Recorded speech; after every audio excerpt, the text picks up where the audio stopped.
Lavoravo da 1 anno in un'altra azienda e, per diversi motivi non hanno più potuto rinnovarmi il contratto e, ho deciso di rivolgermi al centro per l'impiego e, inviando direttamente il mio curriculum in autonomia per mail o tramite i social come LinkedIn. La difficoltà è quella che magari mi ignoravano o non rispondevano. Quando ho deciso di rivolgermi al centro per l'impiego ero in una situazione di disoccupazione. L'episodio che ritengo sia più significativo risale al nostro primo incontro. Abbiamo ricostruito tutto il profilo professionale, esplorato le esperienze precedenti e sono emerse le competenze che ha acquisito negli anni. Sono stata convocata a questa giornata di incontralavoro presso la sede di Pieve. L'incontralavoro è un momento di recruiting organizzato dal Centro per l'Impiego per permettere all'azienda di incontrare i candidati direttamente nel nostro Centro per l'Impiego. In questo caso specifico è stato organizzato per il settore dell'occhialeria, un settore che ha un'importanza fondamentale sul nostro territorio.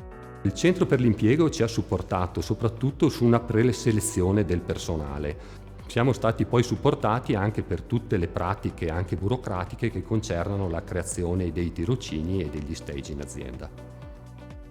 Sono state mediate dal Centro per l'Impiego tutte le fasi di selezione, dal momento in cui abbiamo contattato l'azienda per chiederle di partecipare all'incontralavoro, al passo successivo che è stato quello di identificare il testo della vacancy e poi pubblicarla sul nostro sito www.clicklavorveneto.it per poi identificare i candidati da inviare all'azienda che avessero comunque le caratteristiche giuste per le richieste dell'azienda, per poi terminare col feedback finale e vedere i riscontri delle aziende.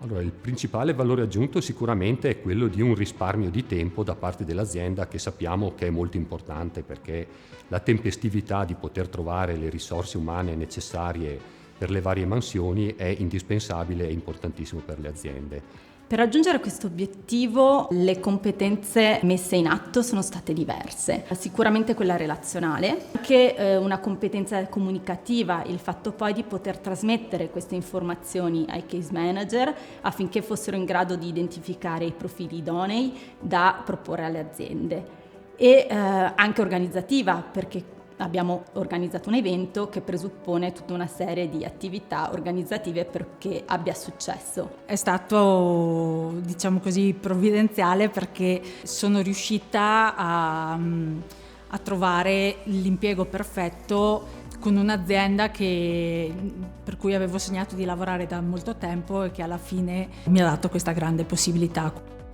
La mia situazione oggi è una situazione di tranquillità.